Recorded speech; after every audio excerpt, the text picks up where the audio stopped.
आज इसमें पढ़ना है कि 1857 की जो क्रांति हुई है ना, इसमें हम लोगों ने डिस्कस कर लिया था क्या क्या कि 1857 का जो रिवोल्ट हुआ है ना, 1857 का विद्रोह हुआ था, इसे हम लोग प्रथम स्वतंत्रता संग्राम के नाम से जानते हैं, बीडी सावरकर की वजह से। बीडी सावरकर नाम के एक व्यक्ति हुए, विनायक दामोदर सावरकर नाम था इनका, है ना। मैंने इनके बारे में आप लोगों को बताया था कि भारत में अगर 100 करोड़ लोग हैं तो 50 करोड़ लोग बीडी सावरकर साहब को कहते हैं कि ये स्वातंत्र वीर सावरकर थे, यानी कि वीर सावरकर थे। और भारत के 50 करोड़ लोग और भी हैं जो बच रहे हैं, वो बीडी सावरकर को कहते हैं कि ये माफी वीर सावरकर थे। बताया था आपको क्यों माफी वीर सावरकर थे और क्यों स्वतंत्र वीर सावरकर थे, दोनों बातें डिस्कस हुई, है ना। और ये भी बताया था कि जो बीजेपी अप्रोच के लोग हैं वो इनको स्वतंत्र वीर सावरकर कहते हैं, और जो कांग्रेस और लेफ्टिस्ट अप्रोच के लोग हैं वो इनको माफी वीर सावरकर कहते हैं, जो वामपंथी विचारधारा के लोग हैं। तो इनमें से कितने ऐसे लोग हैं जो लेफ्टिस्ट हैं और कितने ऐसे हैं जो राइटिस्ट हैं? पहले तो ये क्लियर हो जाए, तुम लोगों में से कितने ऐसे हैं जो लेफ्टिस्ट हैं? लेफ्टिस्ट आइडियोलॉजी समझ में आ रही है? कांग्रेस आइडियोलॉजी, पहले ये बताओ कि लेफ्टिस्ट आइडियोलॉजी समझ में आ रही है? नहीं समझ में आ रही है। राइटिस्ट आइडियोलॉजी, ये भी नहीं समझ आ रहा है? चलो ठीक है, बाद में बताएंगे इसको, नहीं तो क्लास डिस्टर्ब हो जाएगी। फिलहाल समझ के चलो कि अभी जो सत्ता में है लोग, है ना, जो सत्ता में लोग हैं, अगर आप उन लोगों का समर्थन कर रहे हैं तो आप राइटिस्ट अप्रोच के हैं, है ना। और आप अगर उनके विरोध में हैं तो आप लेफ्टिस्ट अप्रोच के हैं, सिंपल से, बहुत साधारण भाषा में, है ना। तो अगर आपकी विचारधारा बीजेपी वाली है तो आप राइटिस्ट अप्रोच के हैं, है ना। और अगर आप उनके खिलाफ जाकर के काम कर रहे हैं तो आप लेफ्टिस्ट अप्रोच के हो जाएंगे फिलहाल के लिए, लेकिन इतनी सरल परिभाषा नहीं। तो मैंने बताया कि इसे प्रथम स्वतंत्रता संग्राम कहा जाता है बीडी सावरकर की वजह से, लेकिन कुछ ऐसे भी इतिहासकार या हिस्टोरियंस हुए जिन्होंने इसे सिपाही म्यूटनी यानी कि सिपाही विद्रोह होने का दर्जा दिया, है ना। तो जितने भी ब्रिटिश हिस्टोरियन हुए उन सभी लोगों ने हमारे यहाँ के 1857 के रिवोल्ट को सिपाही म्यूटनी यानी कि सिपाही विद्रोह माना, और भारत के लगभग जितने इतिहासकार हुए उन सभी लोगों ने इसे फर्स्ट इंडियन इंडिपेंडेंस का दर्जा दिया। बात समझ आ रही है? यानी कि ये बातें डिस्कस हो गई थी। और साथ में मैंने आप लोगों को एक और बात बताई थी कि भारत के प्रधानमंत्री एक दिन उड़ीसा गए थे कुछ समय पहले, तो भावनाओं में आ गए थे, थोड़ी फीलिंग आ गई थी, उनको लोगों ने समझा दिया, तो उन्होंने खुर्जा रिवोल्ट को भारत का पहला स्वतंत्रता संग्राम बता दिया। तो आम आदमी तो थे नहीं, भारत के प्रधानमंत्री थे, उनके द्वारा कोई बात बोली जाएगी तो बड़ी अहम रखती है, मायने रखती है। तो इतिहासकारों का एक ग्रुप पहुंचा प्रधानमंत्री मोदी जी के पास, तो खुर्जा को और 1857 के रिवोल्ट को, दोनों को उन्होंने कंपेयर कराया। तो प्रधानमंत्री जी को एहसास हो गया कि नहीं, गलत बोल के आ गए हैं, तो फिर एक नया स्टेटमेंट जारी करना पड़ा उनको, नहीं नहीं नहीं, वो खुर्जा वाला गलत है, 1857 वाला सही है। स्टेटमेंट वापस हो गया। इनके चक्कर में यूपीएससी ने, मैंने बताया था आप लोगों को, मेंस में सवाल बना के पूछा, इन्हीं के चक्कर में 1.5 या 2 पेज मैंने दिखाया था, एनसीईआरटी ने पूरा का पूरा खुर्जा रिवोल्ट समझाया 2 पेज में, है ना। ये सारे डिस्कस हो गए थे। साथ में मैंने आपको ये बताया था कि 1857 से संबंधित जो बुक्स थी, है ना, वो किताबें कौन कौन सी थी जिनके माध्यम से हमें 1857 के रिवोल्ट के बारे में जानकारी मिलती है ना। माझा प्रवास हो गई, बेगमात के आंसू हो गए, है ना, बहादुर साहब पर मुकदमा हो गया, है ना, 1857 जो एस एन सेन की बुक थी, असबाब बगावते हिंद सर सैयद अहमद खान की बुक थी, है ना। इस तरह की बहुत सारी किताबें, लगभग 12 किताबें मैंने आप लोगों की लिखाई थी। सिटी ऑफ वॉल जो रूडयार्ड किपलिंग वाली बुक थी, यानी कि सोर्सेज मैंने आप लोगों को समझा दिए थे कि इसमें कौन कौन सी किताबें हैं जो हमें 1857 के रिवोल्ट के बारे में इंफॉर्मेशन देती हैं। ये हो गया था। इसके बाद मैंने बताया था कि 1857 की क्रांति के बारे में जो मार्क्सवादी इतिहासकार हैं या जो इंपीरियलिज्म थ्योरी को मानने वाले लोग हैं, साम्राज्यवादी इतिहासकार, उनकी एक अप्रोच है कि ये जो 1857 का रिवोल्ट था वो बिना प्लानिंग के लड़ा गया एक युद्ध था, यानी कि लोगों ने कोई प्लानिंग नहीं की। लेकिन मैंने आप लोगों को क्लियर बताया कि इसकी प्लानिंग 2 जगह पर की गई थी। एक प्लानिंग हुई थी लंदन में, 2 लोगों ने मिलकर के की थी, एक अजीमुल्ला खान साहब ने और एक रणोजी बापू साहब ने मिलकर की, लंदन में प्लानिंग की गई। और दूसरी प्लानिंग की गई भारत के दिल्ली के लाल किला में, जिसमें बहादुर शाह जफर, बेगम हजरत महल, नाना साहब और लक्ष्मीबाई शामिल थे। यानी कि प्लानिंग की गई थी बकायदा, है ना, पूरी प्लानिंग की गई थी। डेट निर्धारित की गई थी कि 31 है ना, मई 1857 को पूरे देश में क्या किया जाएगा, एक साथ रिवोल्ट किया जाएगा। लेकिन मंगल पांडे की लापरवाही की वजह से रिवोल्ट थोड़ा सा पहले हो गया, है ना। इस बार मतलब ये सारी बातें मैंने बताई थी, प्लानिंग बताई थी आप लोगों को। इसके अलावा और क्या बताया गया था आप लोगों को, और कुछ बताया गया था? नहीं। आज आपको ये समझना है कि हाँ, कारण समझा दिया गया था कि 1857 की जो घटना हुई, क्या वो सिर्फ चर्बी वाले कारतूस की घटना थी क्या? नहीं, इसके अलावा बहुत सारी ऐसी घटनाएं थी जिनकी वजह से 1857 वाली जैसी घटना हुई। तो उसके बहुत सारे इकोनॉमिक कारण थे, पॉलिटिकल कॉजेज थे, है ना। इमीडिएट कॉजेज में हम लोग गाय और सुअर की चर्बी को ले लेते हैं। तो इस तरह से बहुत सारी घटनाएं थी या बहुत सारे कारण थे जिनकी वजह से 1857 का रिवोल्ट हुआ। आज इस बात को समझना है कि 1857 के रिवोल्ट में कौन लोग शामिल थे, यानी कि वो लीडर कौन थे जो इसमें शामिल थे। उनके नाम जानना है कि जिन्होंने उन लीडर्स को मारने की कोशिश की। बात समझ आ रही है? जैसे झांसी से अगर रानी लक्ष्मीबाई लीड कर रही थी तो उनको मारने का काम किसने किया? सर हीरोज ने काम किया, है ना। तो कहां से किसने नेतृत्व किया और उस नेतृत्व को किस अंग्रेज अधिकारी ने दबाया, यानी कि खत्म किया उसको, इस बात को समझना है। आज क्लियर है? ये मैंने आप लोगों को बता दिया था कि चर्बी वाले कारतूसों को लेकर के बड़ा बवाल मचा हुआ था, है ना। ये घटना थी बंगाल के बैरकपुर में। वहां पर बलिया के एक रहने वाले व्यक्ति थे, कट्टर ब्राह्मण, जनेऊधारी और चुटियाधारी, जिनका नाम था मंगल पांडे जी। मूलतः कहाँ के रहने वाले थे? बलिया के, है ना। बलिया कहाँ आता था उस टाइम? अवध में आता था। इसी अवध को हम लोग बंगाल आर्मी की पौधशाला कहते हैं, यानी कि अंग्रेजों की सेना में जो सबसे ज्यादा आर्मी गई थी वो अवध से गई थी। अवध मतलब आज का यूपी, है ना। और अवध को बफर स्टेट भी कहा जाता है, अवध को बफर स्टेट भी कहा जाता है। समझ में आ रहा है ना? तो तुम मुझे डिफाइन करके बताओ कि बफर स्टेट किसको कहते हैं। ये बात मैं 3 बार बताया हूं तुम्हारी क्लास में। बफर स्टेट किसे कहेंगे? नाम सुना है?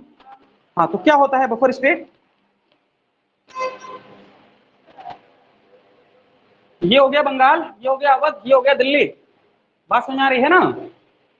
यहाँ पर कंट्रोल किसका? अंग्रेजों का। यहाँ पर कंट्रोल किसका? अंग्रेजों का, है ना। बीच में अवध। दोनों जगह से जहां पर निगरानी की जाए, बीच वाले एरिया को बफर स्टेट के रूप में जाना जाता है। समझ आ रहा है ना? तो अवध को बफर स्टेट कहते हैं। अवध से ही सबसे ज्यादा आर्मी भेजी जाती थी बंगाल की आर्मी में, या अंग्रेजों के पास जो सबसे बड़ी आर्मी थी वो कहां से जाती थी? अवध से। तो अवध में बेसिकली सबसे ज्यादा ब्राह्मण और क्षत्रिय रहते थे, है ना। ब्राह्मण और क्षत्रिय रहते थे। तो बंगाल आर्मी में सबसे ज्यादा लोग कौन थे? सवर्ण क्लास के लोग थे, यानी कि जो एलीट क्लास था ब्राह्मणों और क्षत्रियों का, वही लोग इसमें पार्टिसिपेट करते थे। समझ आया? तो मंगल पांडे साहब को लगा कि चर्बी और कारतूस की वजह से हमारा धर्म भ्रष्ट हो जाएगा। जाकर के जांच पड़ताल की, मैंने बताया था आप लोगों को पूरा। जांच पड़ताल करने पे पता चला, उनको पूरा डाउट क्लियर हुआ कि नहीं नहीं सही बात है, अंग्रेज हमारा धर्म भ्रष्ट करना चाहते हैं, है ना, पूरा इरादा के साथ में आए हैं। तो मंगल पांडे साहब ने, जो कि 34वीं रेजिमेंट नाम था उनकी रेजिमेंट का, जिसके वो सिपाही थे, 34वीं रेजिमेंट के सिपाही हुआ करते थे, और उसके जो कमांडर चीफ थे उनका नाम था लेफ्टिनेंट बाग एंड ह्यूजसन। उनको लगा कि यही इसके लिए रिस्पॉन्सिबल है दोनों। इस वजह से मंगल पांडे साहब ने उन दोनों को गोली मार करके हत्या कर दी, जिसमें एक मरा एक बच गया। और इसका रिजल्ट मैंने बताया था कि मंगल पांडे को फांसी की कीमत दे करके चुकानी पड़ी। फिर मैंने आप लोगों को समझाया कि ये बैरकपुर वाली जो घटना जो बंगाल में हुई, है ना, ये घटना कहां चली आई? मेरठ में आई। कहां पर आई? मेरठ में। तो मेरठ के सैनिकों ने क्या किया? वहां उत्पात मचाया। साथ में मैंने ये बताया था कि जब वो सैनिक मार्केट में गए हुए थे तो महिलाओं ने उनको इंसल्ट किया था, है ना। तुम यहाँ घूम रहे हो, तुम्हारे सारे साथी जेल में बंद हैं, तुम्हें शर्म नहीं आती अपने ऊपर? तो उनको रात भर नींद नहीं आई बेचारों को। तो अर्ली मॉर्निंग उठे, मेरठ में जितने सैनिक थे उन सैनिकों जो जेल में बंद थे सारे सैनिकों को छुड़ाया, रात भर मतलब पूरे दिन गदर काटा। शाम को रात के 8-8 बजे के आसपास वो निकल गए मेरठ से। कहाँ के लिए निकले? दिल्ली के लिए निकले। बात समझ आ रही ना? तो दिल्ली के लिए निकले। बहादुर शाह जफर को अपना नेता बनाना चाह रहे थे। तो बहादुर शाह जफर के समय वही रमजान का महीना चल रहा था, पहली सहरी खा के उठे थे। तो सैनिकों ने कहा था महाराज आ जाओ। महाराज ने माना ही नहीं कि नहीं आएंगे। लेकिन भूख से व्याकुल सैनिक, उनके पास कोई नेतृत्व नहीं, कोई डायरेक्शन नहीं। तो उनको लगा कि शस्त्रागार पर, जो यहाँ की आर्मरी है, जो शस्त्रागार है, उस पर अटैक करना चाहिए। तो उस शस्त्रागार का जो मालिक था, जिसका नाम था कर्नल बिलोवी, उसको मार करके उन लोगों ने खत्म किया। शस्त्रागार को लूटा, बढ़िया रात भर खाना खाए, फिर आकर के लाल किला के सामने सोए।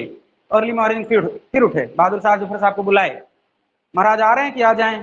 महाराज को पता था कि मार चुके हैं तो हमको भी मार देंगे। है ना। बहादुर शाह जफर बड़ी मजबूरी में 1857 के उन सैनिकों का नेतृत्व स्वीकार कर लेते हैं। जैसे इस बात की जानकारी होती है कि इन विद्रोहियों के नेता कौन है, बहादुर शाह जफर साहब, और बहादुर शाह जफर साहब हिंदू है कि मुसलमान है, मुसलमान है, तो अंग्रेजों को क्या पहला डाउट किस पर गया, मुसलमानों के ऊपर, कि 1857 का जो विद्रोह हुआ है ये किसने किया है, मुसलमानों ने किया है।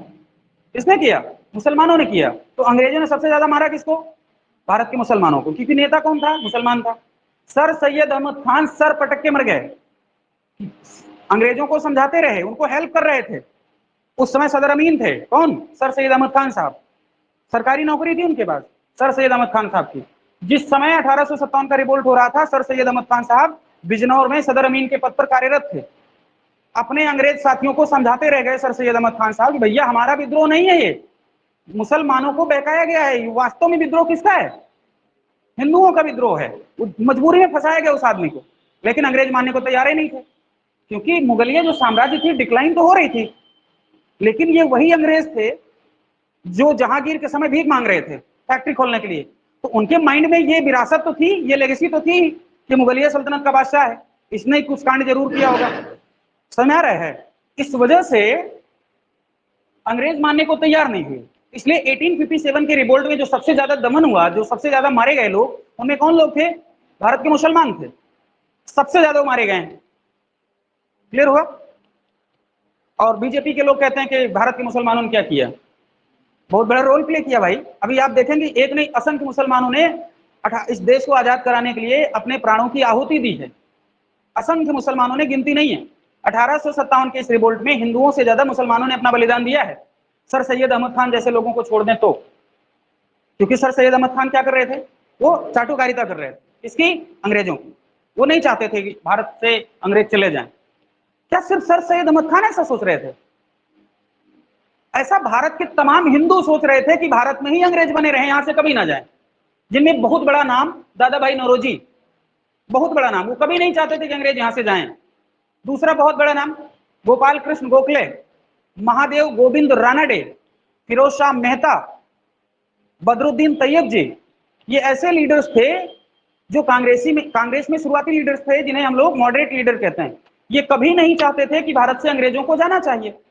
और दादा भाई नौरोजी इन लोगों से 4 कदम आगे बढ़ते हुए बोल रहे हैं कि भारत में अंग्रेजों को 200 साल नहीं 2000 साल रहना चाहिए। ये हमारे भगवान का हमारे ऊपर आशीर्वाद है कि हमारे ऊपर अंग्रेजों का शासन है, और अंग्रेज यहां से चले जाएंगे तो हमारे ऊपर श्राप लग जाएगा। और हम लोग दादा भाई नौरोजी को क्या समझते हैं, देश को आजाद कराने में महत्वपूर्ण योगदान दिया भाई साहब ने, ऐसा योगदान दे रहे थे, क्योंकि इनको पूरा एहसास था कि हम अनसिविलाइज्ड हैं, और दुनिया की एकमात्र ऐसी मार्शल कौम है ब्रिटिश जो सिविलाइज्ड है, और ये रहेंगे तो ही हम सिविलाइज्ड हो पाएंगे, और ये चले गए तो हम जैसे हैं वैसे ही रहेंगे। इसलिए बिल्कुल नहीं चाहते थे कि यहां से लोग जाएं।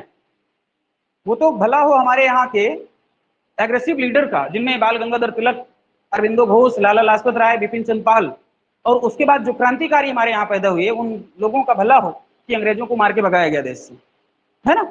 नहीं तो इन लोगों ने तो ठान के बैठे थे कि नहीं, इनको यहीं रहने दो। जैसे दिल्ली सल्तनत हमारे यहाँ चली एक लंबे टाइम तक, मुगलिया सल्तनत एक लंबे टाइम तक चली, वैसे ही एक पूरी लेगेसी बनाना चाह रहे थे हमारे यहाँ के कांग्रेसी लीडर अपने देश में, कि अगर हमारा देश उन्नति करेगा, प्रोग्रेस करेगा, तो अंग्रेजों के प्रभाव में करेगा, नहीं तो नहीं कर पाएगा। ठीक है। तो दिल्ली से अगर आपसे पूछा जाए कि लीडरशिप करने का काम कौन किया है, तो बहादुर शाह जफर। अगर ऑप्शन में दिल्ली से बहादुर शाह जफर नहीं है और ऑप्शन में बख्त खान लिखा हुआ है, कौन सा नाम, बख्त खान, तो राइट आंसर यही माना जाएगा। मेरी बात समझना ध्यान से। अगर आपसे सवाल यह पूछा जाए कि दिल्ली से 1857 के रिवोल्ट के विद्रोहियों का प्रमुख नेता कौन था, तो आप बताएंगे बहादुर शाह जफर। अगर वहीं पर लिया मतलब बोल दिया जाए कि रियल लीडरशिप किसकी थी, तो राइट आंसर हो जाएगा किसका, बखत खान का। बखत खान साहब कहां के रहने वाले थे, बरेली के रहने वाले थे। कहां के रहने वाले थे, बरेली के रहने वाले थे। समझ में आ रहा है ना। तो दिल्ली से 2 लोग लीड कर रहे थे, एक नाम क्या है, बहादुर शाह जफर। क्या नाम है, बहादुर शाह जफर। इनकी पूरी कहानी हमने 1 घंटे सिर्फ नहीं बताई थी, है ना, फिर कहानी रिपीट करने का कोई मतलब नहीं है। तो बहादुर शाह जफर और बखत खान, इन 2 लोगों का नाम जुड़ता है कहां से, दिल्ली से। मेरी बात ध्यान से समझना, दिल्ली के पहले कहां घटना हो रही है? मेरठ में। कहां हो रही है घटना? मेरठ में। और मेरठ से पहले कहां घटना हो रही है? तो बैरकपुर में। कहां हो रही है? बैरकपुर कहां है? बंगाल में है। तो बैरकपुर से लीडर कौन था? मंगल पांडे। कौन था लीडर? मंगल पांडे। मेरठ से लीडर कौन था? तो राइट आंसर कदम सिंह। क्या नाम है? कदम सिंह। ये आदमी मेरठ से लीड कर रहा था, और ये वही कदम सिंह है जो मेरठ के सैनिकों को लीड करता हुआ बहादुर शाह जफर के पास लेके आया था, जिसने कर्नल विलोबी को मारा था। उस आदमी का नाम है कदम सिंह। कदम सिंह कहां का नेता होगा? मेरठ का। मेरी बात समझ आ रही है? यानी कि बैरकपुर से लीड करने का काम किसने किया है?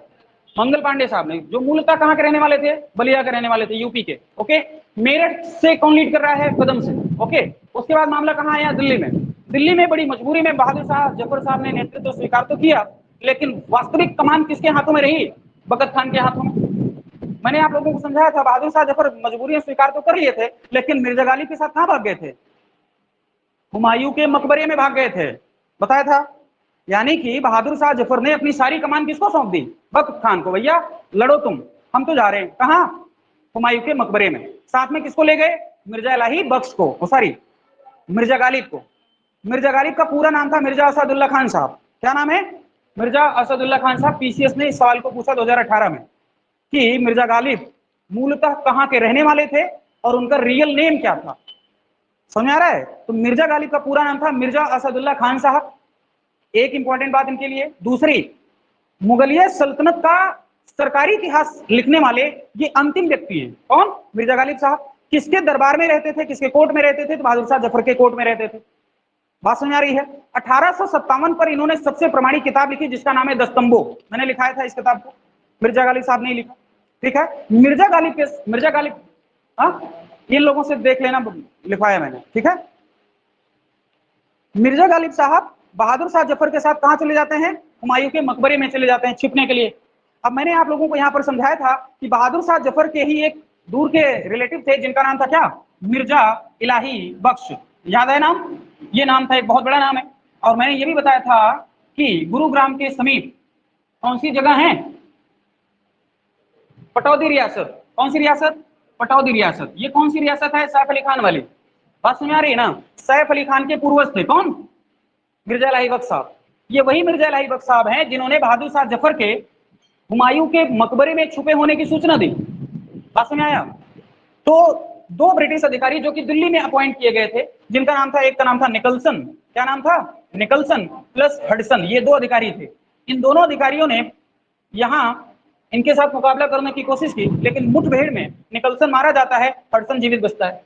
हडसन पूरी ताकत के साथ हुमायूं के मकबरे के सामने आता है। बहादुर शाह जफर, और उसी बीच में मैंने बताया था उनके बच्चे भी आ गए थे, है ना? बताया था पूरी कहानी। बहादुर शाह जफर को मिर्जा गालिब के सामने अरेस्ट करता है, और साथ में मैंने ये बताया था माफी मांगने वाली कंडीशन आई थी। जब बहादुर शाह जफर ने अपना आत्मसम्मान दिखाते हुए माफी नहीं मांगी, तो उनके दोनों बच्चों को गर्दन काट के थाली में परोस दिया था। किसने? हडसन ने। और किसने अरेस्ट किया था इसको? हडसन ने।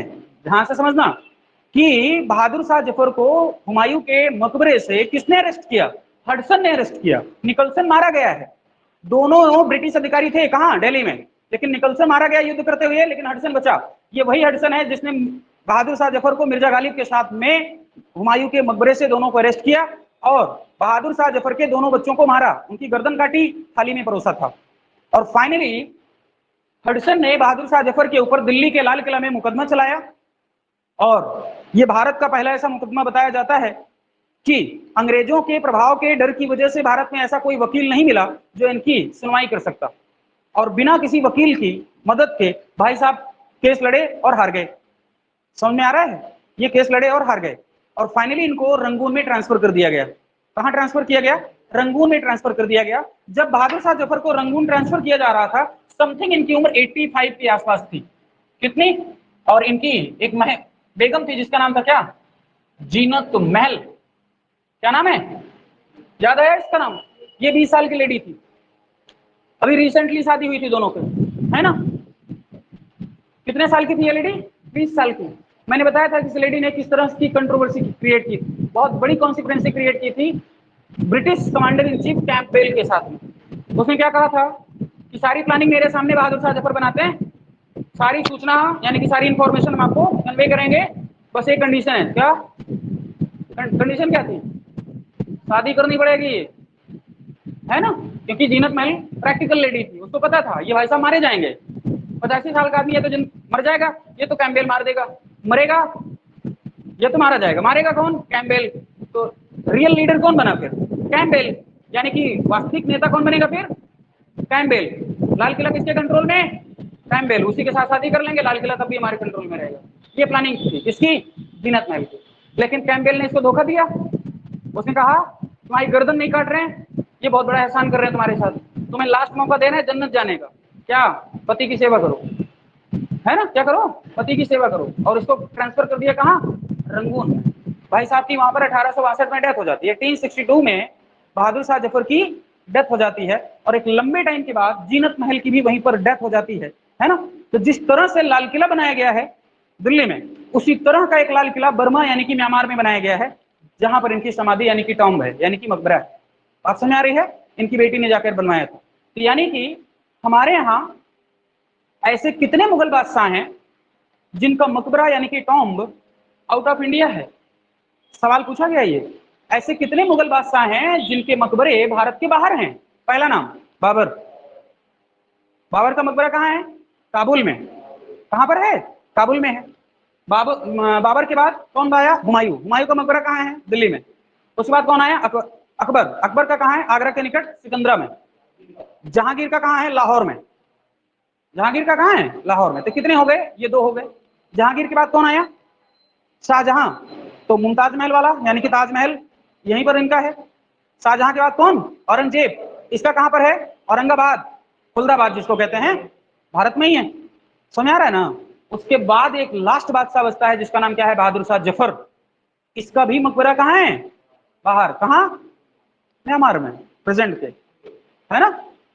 तो इसी बारे में तो कहता है कितना बदनसीब है तू जफर, तुझे 2 गज जमीन ना मिली कोई यार में, यानी कि तुम्हें अपने राष्ट्र में 2 गज जमीन नहीं मिली, इतने बदनसीब हो तुम, है ना। इस तरह से मुगलिया सल्तनत में जितने बादशाह हुए, उन सभी बादशाहों में कुल 3 बादशाह हैं जिनका जो मकबरा है, जो टॉम्ब है, वो कहां से है? आउट ऑफ इंडिया है। एक का काबुल में है, एक लाहौर में है और एक म्यांमार में है। ये ध्यान रखना है, ये 3 लोग हैं सर, ठीक है। इस तरह से बहादुर शाह जफर का खेल खत्म हो जाता है। यानी कि यहां से दिल्ली पर कंट्रोल करने का काम किसने किया? हडसन ने। दिल्ली से विद्रोही नेता कौन थे? बहादुर शाह जफर एंड बगत खान। ये क्लियर हुआ मामला। यहाँ के रिवोल्ट को जब बंद कर दिया गया, जब समाप्त कर दिया गया, तो मामला पहुंचा कहाँ? लखनऊ। कहा जाना था मामला? लखनऊ गया। यानी कि यहां से खत्म होने के बाद मामला कहां गया? लखनऊ। लखनऊ में मामला स्टार्ट हुआ 4 जून 1857 को। ये कब हुआ? 4 जून 1857 को हुआ ये रिवोल्ट। क्लियर हुआ? ठीक है। लखनऊ में कौन है? बेगम हजरत महल है। कौन है? बेगम हजरत महल। सवाल अभी पूछा गया है, एसआई में एक सवाल पूछा गया था और कमीशन ने उत्तर बड़ा अजीब तरीके से माना है। आप अवध के नवाबों के बारे में इंफॉर्मेशन लेंगे तो आपको पता चलेगा कि जो अवध के अंतिम नवाब थे उनका नाम था वाजिद अली शाह, राइट, वाजिद अली शाह।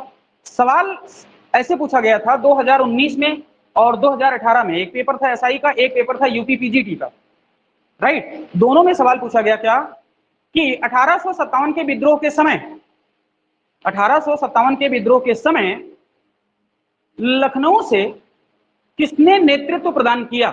ध्यान से समझना। उसमें नाम है वाजिद अली शाह का, उसमें नाम है मौलवी अहमदुल्ला शाह का, उसमें नाम है ब्रिजेश कादिर का, और उसमें नाम है बेगम हजरत महल का।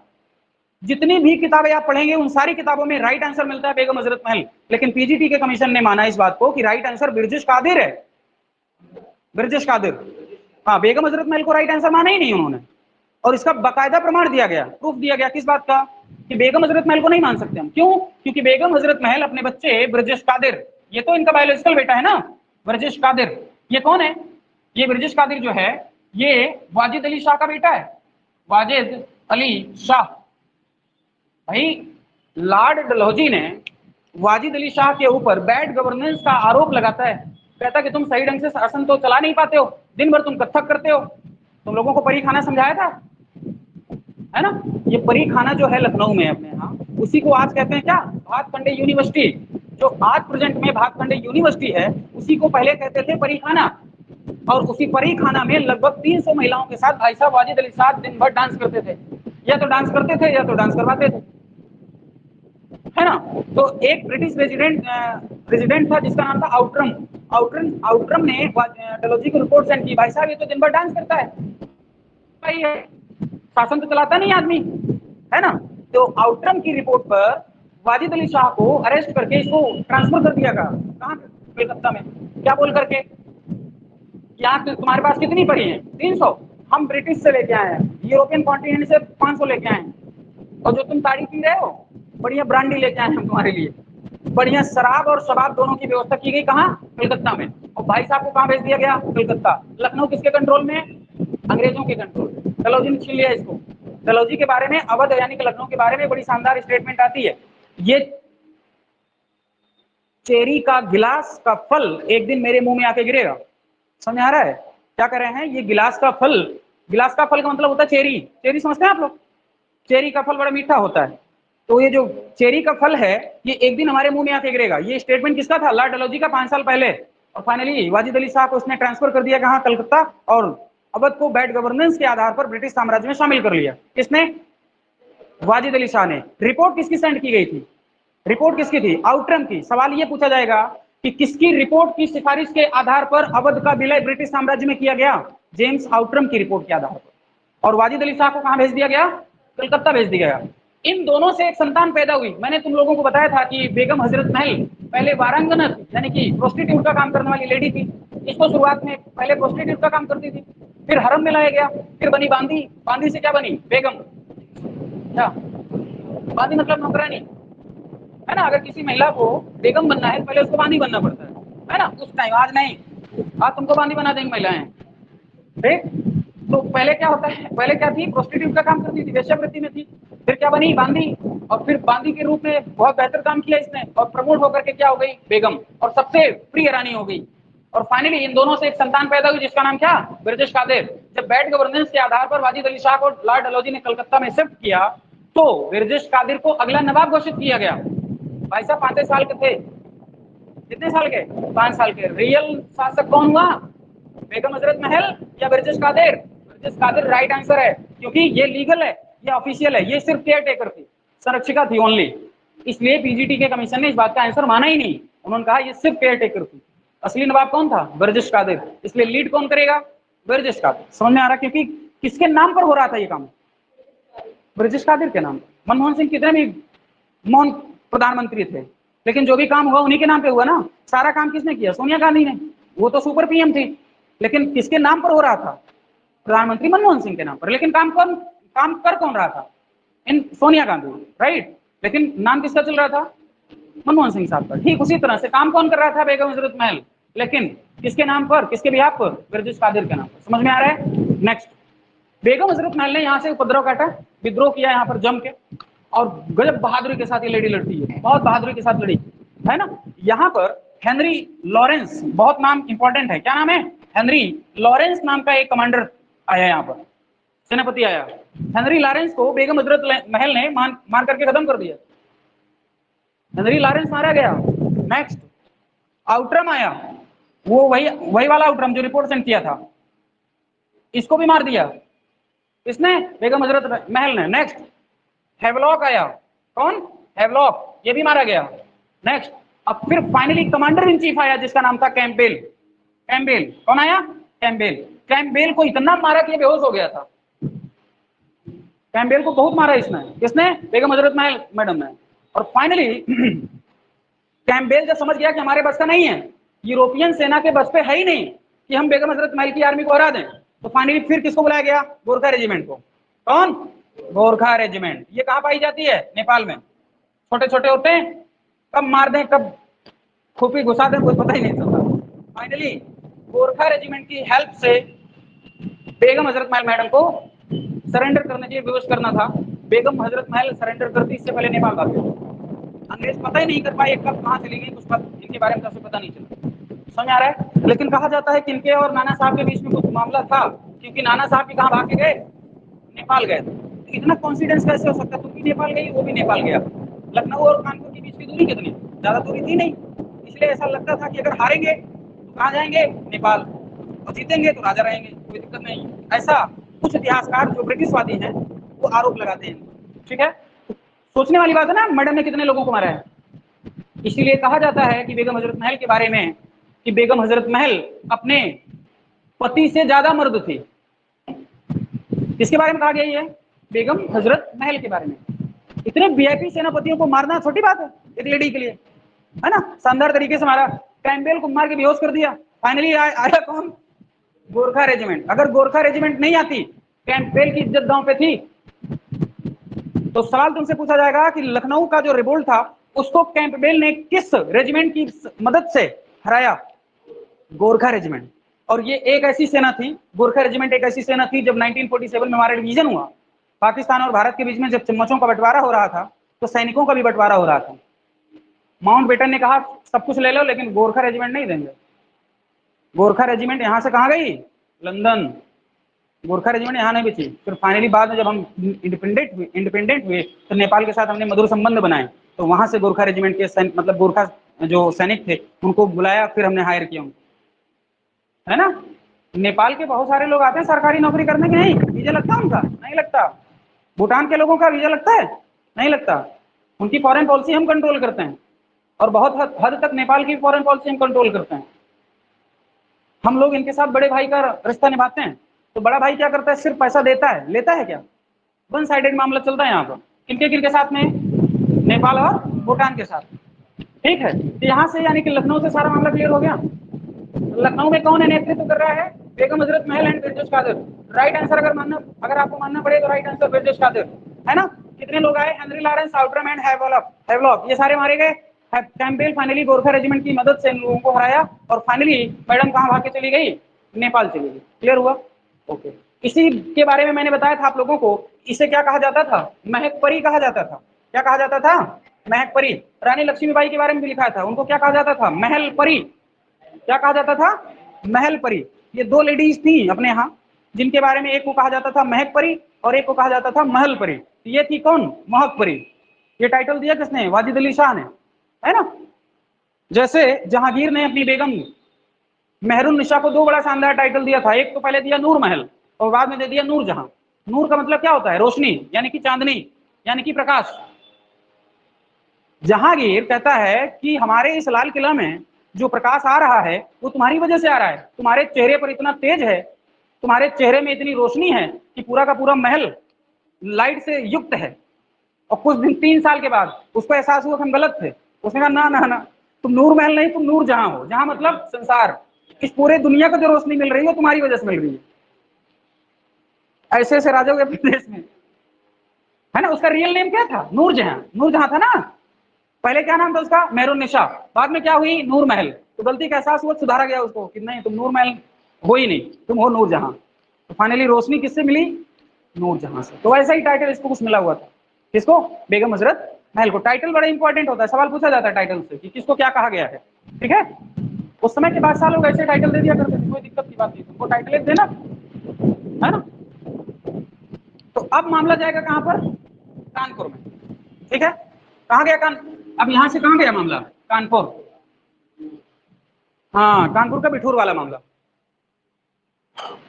तो ये बात कहां गई? कानपुर में। कानपुर में कब हुआ? 5 जून 1857। एक कॉमन चीज दिख रही है आप लोगों को? कहीं पर 30 मई को हो रहा है, कहीं 29 मार्च को हो रहा है, कहीं 4 जून को हो रहा है, कहीं 5 जून को हो रहा है। डिसाइड क्या किया था आपने? 31 मई। ये तुम्हारे डिक्लाइन होने का कारण है कि तुम अलग अलग टाइम पर रिपोर्ट कर रहे हो, और जब तुम अलग अलग करोगे तो अलग अलग मारे जाओगे। तो लखनऊ से शांत हो गया ना मामला, तब तुम कर रहे हो। 4 जून को वो कर रही थी तो 4 जून को तुम भी करते, दोनों जगह उत्पात मचाते, तो भाग जाते ना ये लोग। हाँ, एक साथ मिलकर काम नहीं किए लोग, सबसे बड़ी वजह है हारने की। तो 5 जून को जस्ट एक दिन के बाद विद्रोह कहां हुआ? कानपुर में। ये विद्रोह की शुरुआत कहां से हुई? यही कल्याणपुर से। कल्याणपुर जानते हैं अपना, ये जो आगे यहाँ से जाएंगे यूनिवर्सिटी के आगे कल्याणपुर, कल्याणपुर से 1857 के विद्रोह की शुरुआत हुई अपने। इसमें नेता कौन है? नाना साहब। नेता कौन इसमें? नाना साहब। नाना साहब, ओके।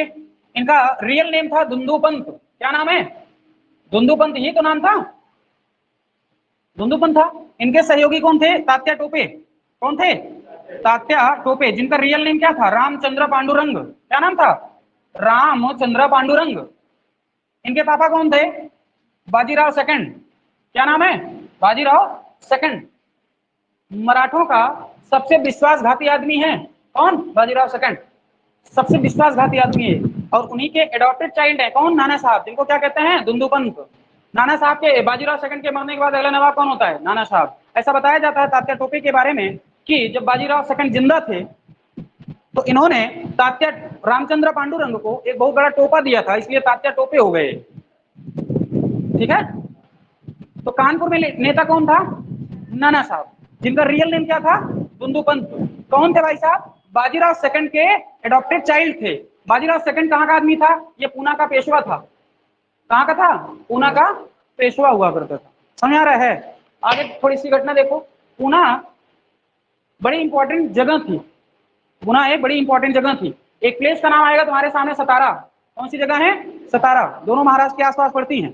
मराठों में सबसे पहले छत्रपति का पद होता था। काहे का पद? छत्रपति का। छत्रपति सबसे ज्यादा इंपॉर्टेंट होता था। जैसे छत्रपति शिवाजी महाराज है ना, यानी कि उस समय पावर किसके पास थी? छत्रपति के पास पावर थी। समझ आ रहा है ना? पावर किसके पास थी? छत्रपति के पास। लेकिन छत्रपति के बाद बहुत सारे छत्रपति हुए, है ना। लास्ट में जो हुआ उसका नाम था शाहू। क्या नाम था? शाहू। शाहू, हाँ हाँ, शाहू के बाद शाहू बहुत कमजोर हुआ बाद में, और यहीं से पेशवा का पद इंपॉर्टेंट हो गया। बात समझ आ रहा है? यानी कि पेशवा जो है वो प्रधानमंत्री हो गया आज का, और जो छत्रपति था वो भारत का राष्ट्रपति हो गया आज के कंडीशन में। यानी कि पावर के हिसाब से देखें, पहले भारत का प्रधानमंत्री की हैसियत किसके पास थी? छत्रपति के पास में, जो कहां बैठता था? सतारा में। यानी कि अभी भी छत्रपति कहां बैठेगा? सतारा में। पेशवा कहां बैठेगा? पूना में। लेकिन अब रियल एग्जीक्यूटिव पावर किसके पास में है? पेशवा के पास में आ गई। समझ में आ गया? उसके बाद पेशवा भी डिवाइड हुए हैं, उनकी एक काउंसिल बनी 5 लोगों की मिलकर। तुम लोगों ने सुना होगा, ग्वालियर के सिंधिया, इंदौर के होलकर, है ना, ऐसे सुना है, बड़ौदा के गायकवाड़। इस तरह से 5 लोगों की मिला के काउंसिल बनाई गई। तो यानी कि पावर ट्रांसफर की गई कहां से? पेशवा से। कहां गई पावर? पूरी काउंसिल के पास गई। इस तरह से मराठा में 3 जगह पावर का ट्रांसफर हुआ है। तो मैं समझा ये रहा था कि एक समय ऐसा था ना जब पेशवा के पास ताकत थी।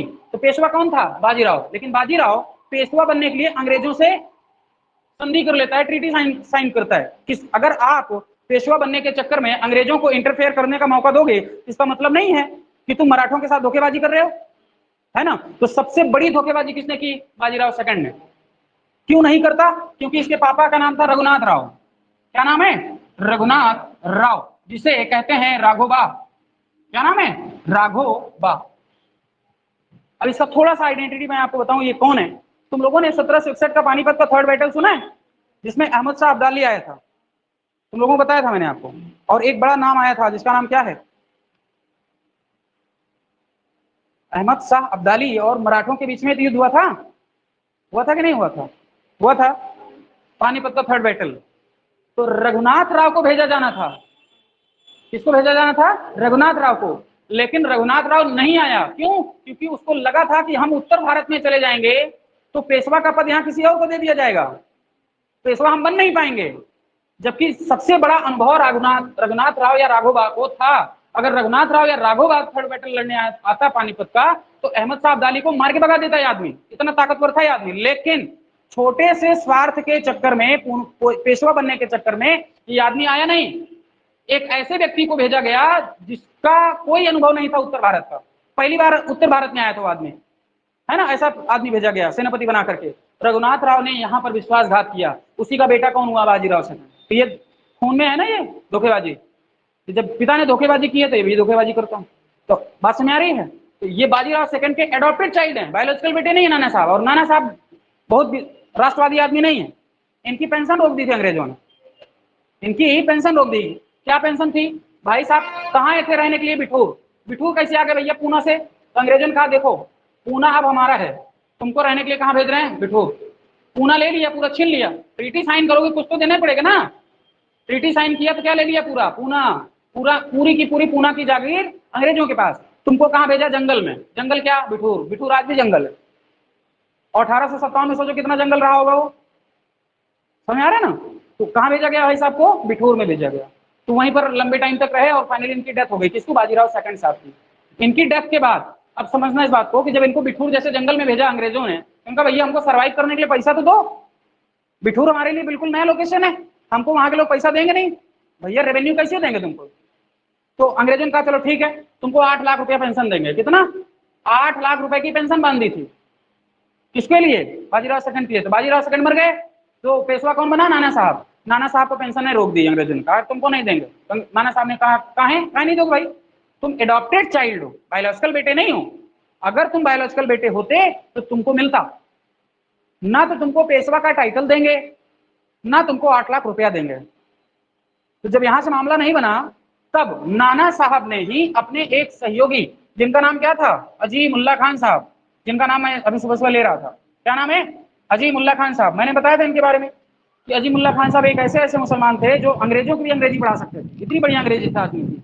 तो अजीमुल्ला खान साहब कहाँ भेजे गए थे? प्रिवी काउंसिल में भेजे गए थे। अपने यहाँ सुप्रीम कोर्ट बनाई गई थी भाई, सुप्रीम कोर्ट बनाई गई थी ना 1774 के 1773 का जो रेगुलेटिंग एक्ट आया था, तो इसी के एक्ट के तहत 1774 में भारत में सुप्रीम कोर्ट बनाई गई थी कि नहीं? सुप्रीम कोर्ट बनी थी। तो सुप्रीम कोर्ट में अगर कोई फैसला नहीं हो पा रहा है, सुप्रीम कोर्ट में फैसला क्यों नहीं हो पाएगा? क्योंकि मामला 5000 पाउंड से ज्यादा का है। यानी कि सुप्रीम कोर्ट में आप अपील तभी दायर करेंगे जब मामला तुम्हारा कितने का हो? 5000 के नीचे का। और इनका मामला 5000 पाउंड से ज्यादा का था, ठीक है, 5000 पाउंड से ज्यादा का मामला था इनका। इसलिए ये अपील कहां कर सकते थे? प्रिवी काउंसिल में, जिसका हेड कौन होता था? महारानी विक्टोरिया, है ना। तो प्रिवी काउंसिल में वही व्यक्ति जाके अपील करेगा ना जिसको अंग्रेजी आती होगी। तो नाना साहब को तो आती नहीं थी, किसको भेजा? अजीमुल्ला खान साहब को। अजीमुल्ला खान साहब थोड़ा सा पॉजिटिव अप्रोच में गए कि हम अपनी बात पटुता के दम पर महारानी को प्रभावित कर लेंगे, महारानी एक ना चलने दी। फाइनल है, वहां जो लोग बोल रहे हैं सब सही बोल रहे हैं, कुछ गलत नहीं है, पेंशन नहीं मिलेगी। जब यहाँ से निराशा हाथ लगी तब नाना साहब ने विद्रोह किया। नहीं तो अगर पेंशन मिल गई होती तो ऐसा विद्रोह करते? किसी कीमत पे ना करते। क्या मतलब? तुमको विद्रोह में शामिल होने का कोई मतलब ही नहीं था उनका। तो नाना साहब को हेल्प करने का काम किसने किया? तात्या टोपे साहब ने। और कौन हेल्प किया है? अजीमुल्ला खान साहब ने। और किसने हेल्प किया था? अजीजन बाई ने। याद आ रहा है? ये वही महिला थी जो घोड़े पे बैठ कर घूमा करती थी, ठीक है ना। तो नाना साहब जब सारा मामला क्लियर हो गया कि पेंशन नहीं मिलेगी, पेशवा का पद नहीं मिलेगा, कुछ नहीं हो पाएगा, तो भाई साहब ने खुद को, नाना साहब ने खुद को पहले पेशवा घोषित किया। और पेशवा घोषित करने के बाद बहादुर शाह का खुद को गवर्नर अपॉइंट किया, खुद के ही दम पे। और कल्याणपुर से अंग्रेजों के खिलाफ बिगुल बजाया। कानपुर में कल्याणपुर से विद्रोह हुआ, समझ रहा है? विद्रोह यहीं से स्टार्ट हुआ, कल्याणपुर से। और व्हीलर जाजमऊ के पास, व्हीलर को यहां से लड़ते हुए कहां गए? जाजमऊ। और जाजमऊ में व्हीलर नाम का एक कमांडर इन चीफ था यहाँ का, कानपुर का, इसको सरेंडर करने के लिए मजबूर कर दिया लोगों ने। व्हीलर को सरेंडर करना पड़ा। यानी कि नाना साहब व्हीलर दोनों के बीच में युद्ध हुआ। इनको सपोर्ट कौन कर रहा है? तात्या टोपे, अजीमुल्ला खान साहब, है ना। अपने यहाँ तुम्हारे यहाँ जूही है, जूही का नाम सुना तुमने? जूही नाना साहब की प्रेमिका का नाम था।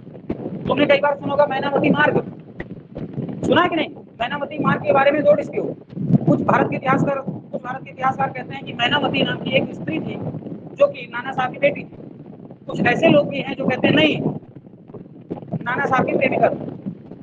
यहाँ कानपुर में जितने भी लेडीज के नाम पर पुराने शहर मिले आपको, अगर लेडीज के नाम पर कोई पुराना नाम मिले, वो सब लेडीजें वही हैं जो नाना साहब के हरम में रहती थी। तो नाना साहब ने उनको दान में दे दिया था, चलो तुम वहां बसो जाके, तुमको वहां बसा दिया, उनको वहां बसा दिया, ऐसे नाना साहब ने किया है, ठीक। नाना साहब ने बहुत बड़ा खेल किया था भारत में। नाना साहब की कोई आइडेंटिटी मिल ही नहीं रही थी, पहले समझना। यहाँ पर नाना साहब इनके साथ युद्ध किया, व्हीलर आत्मसमर्पण किया, सरेंडर किया, किसके सामने? नाना साहब के सामने। व्हीलर ने हाथ जोड़ करके प्रार्थना की, महाराज हमको जाने दो, हमारी गलती हो गई, अब कानपुर पर कंट्रोल किसका रहेगा? आपका रहेगा। व्हीलर ने सरेंडर करते हुए इलाहाबाद जाने की बात की थी। फिर सत्ती चौरा घाट पे क्या क्या हुआ था मैंने आप लोगों को बताया था। फिर बीबी घर हत्याकांड हुआ, फिर एक नई सेना आई, है ना, एक नई सेना आई कैम्पबेल के नेतृत्व में, फिर उसमें नाना साहब को हारना पड़ा, है ना। और फिर अजीजन भाई ने अपने प्राणों की आहुति दी, फिर नाना साहब और तात्या टोपे को बचाया। नाना साहब कहाँ भाग के चले गए? नेपाल। कहाँ भाग के चले गए? नेपाल चले गए। क्लियर हुआ इतना? ठीक। नाना साहब और तात्या टोपे, नाना साहब तो चले गए नेपाल, लेकिन तात्या टोपे कहाँ भाग गए? झांसी की रानी लक्ष्मीबाई के पास। तात्या टोपे कहाँ गए? ये ध्यान से समझना, 1857 की क्रांति में दो मात्र ऐसे लीडर हैं जो निस्वार्थ लड़े, जिनका कोई स्वार्थ नहीं था। एक नाम तात्या टोपे, एक नाम अजीमुल्ला खान साहब। इनका कोई रोल नहीं था, इनको कोई इंटरेस्ट नहीं था। भाई साहब को इंटरेस्ट पूरा था, बेगम हजरत महल को पूरा इंटरेस्ट था, रानी लक्ष्मीबाई को पूरा इंटरेस्ट था, कुंवर सिंह को पूरा इंटरेस्ट था। ये दो ऐसे लोग थे जो बिना किसी इंटरेस्ट के लड़े, है ना। तो नाना साहब तो भाग के कहां चले गए, नेपाल, लेकिन तात्या टोपे कहां गए, महारानी लक्ष्मीबाई को सपोर्ट करने के लिए। क्लियर हुआ, है ना। तो कानपुर से मामला दबाया गया पूरा, कैंपबेल ने ही दबाया मामले को, है ना, कैंपबेल ने ही दबाया इस मामले को, खत्म हुआ कानपुर का केस। अब गए कहां पर ये लोग, झांसी की रानी के पास। यानी कि मुद्दा कहां से उठा, झांसी के किले से।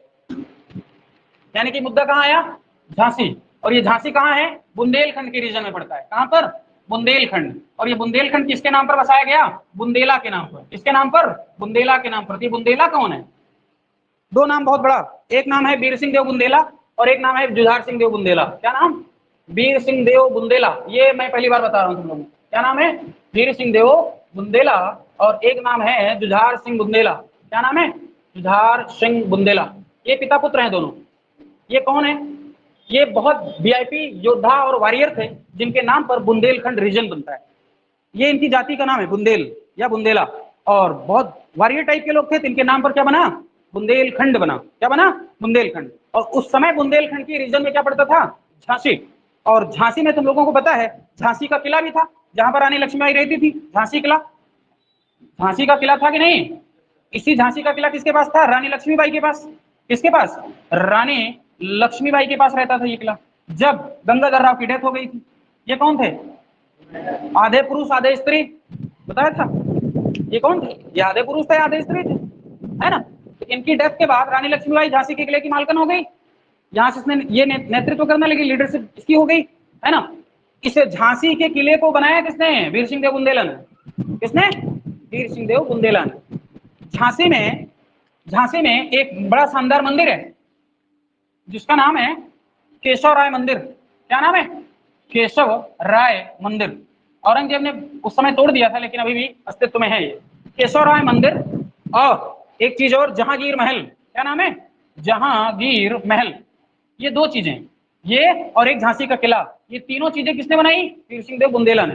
वीर सिंह देव बुंदेला जिस बात के लिए सबसे ज्यादा फेमस है वो अबुल फजल, नाम सुना है, अबुल फजल नाम सुना है कि नहीं। ये वही आदमी है ना जिसने अकबरनामा लिखी, अकबरनामा, जिसका थर्ड वॉल्यूम किस नाम से जाना जाता है, आइन ए अकबरी के नाम से। किस नाम से, आइन ए अकबरी के नाम से। आइन ए अकबरी का मतलब क्या हुआ, महान कानून। अकबर का मतलब, अकबर का मतलब महान, ग्रेट, है ना। जैसे बोलते हैं अल्लाह अकबर, बोला जाता है कि नहीं, अल्लाह अकबर। शुरुआत में जब अल्लाह अकबर बोला गया तो भारत के मुसलमान और भारत के हिंदू समझे कि अकबर की जय जयकार हो रही है। कुछ दिन तक अकबर को भी लगता हमारा ही नाम चल रहा था, लेकिन उसको बाद में बताया गया नहीं महाराज ऐसी बात नहीं है। अल्लाह अकबर का मतलब हमारा अल्लाह महान है, आपका नाम थोड़ा है, आपका नाम हो गया। समझ आ रहा है ना। अकबर का मतलब होता है ग्रेट, अकबर का मतलब होता है महान। ऐसे बोलते हैं ना, ला इलाहा इल्लल्लाह, तो अल्लाह अकबर जल्ले जलालहुल, ऐसे बोलते हैं, पता नहीं क्या क्या, है ना। तो अबुल फजल जो है वो अकबर का कोर्ट में रहने वाला व्यक्ति था, दरबार में रहने वाला व्यक्ति था, सरकारी इतिहासकार था जिसने बड़ी शानदार किताब लिखी अकबरनामा, जो 3 वॉल्यूम में लिखी गई थी। और थर्ड वॉल्यूम था क्या, आईने अकबरी। क्या नाम था, आईने अकबरी। और अकबर का बेटा था जिसका नाम था सलीम, जो बाद में बना जहांगीर। जहांगीर को लगता था कि हमारे पिता के कान भरता है हमारे खिलाफ, हमारे पिता के कान भरता है हमारे खिलाफ। कौन, अबुल फजल। इसी वजह से उसको लगा कि ये जब तक जिंदा रहेगा तब तक हमारे पिता और पितरों के बीच में लड़ाई करवाता रहेगा। इसलिए वीर सिंह देव बुंदेला को भेज करके सलीम ने, यानी कि जहांगीर ने, अबुल फजल की हत्या करवा दी। तो अबुल फजल को किसने मारा, वीर सिंह देव बुंदेला ने। समझ आ रहा ना, वीर सिंह देव बुंदेला ने मारा। और जब 1602 में मारा था, और फाइनली इसके वियोग में 1605 में अकबर की डेथ हो गई, इसी के वियोग में, क्योंकि अबुल फजल का मृत्यु उसके लिए बहुत बड़ी घटना थी। फाइनली इसी वियोग में मर गया वो आदमी। और फाइनली 1605 में राजा कौन बना, जहांगीर। कौन राजा बना, जहांगीर। जहांगीर जब राजा बना तो सबसे बड़ा मनसबदार किसको बनाया गया, वीर सिंह देव बुंदेला को। किसको बनाया गया, यानी कि जो सबसे बड़ा मनसबदार बनाया गया वो किसको बनाया गया, क्योंकि ये सबसे बड़ा विश्वास पात्र आदमी हुआ था उसके टाइम में, कि भैया राजकुमार के टाइम में जो तुम्हारी बात को मान ले और राजा के खिलाफ, बादशाह के खिलाफ चला जाए, उसके सबसे प्रिय पात्र को मार दे, उससे बड़ा विश्वास पात्र आदमी कौन हो सकता है। इसलिए सबसे बड़ा मनसबदार किसको बनाया जहांगीर ने, वीर सिंह देव बुंदेला को, क्योंकि वॉरियर थे, योद्धा थे, इनके नाम पे क्या बना, बुंदेलखंड। और बुंदेलखंड में ही झांसी, और झांसी का किला बनाया किसने, वीर सिंह देव बुंदेला ने। समझ में आया? ओके, अब समझो झांसी।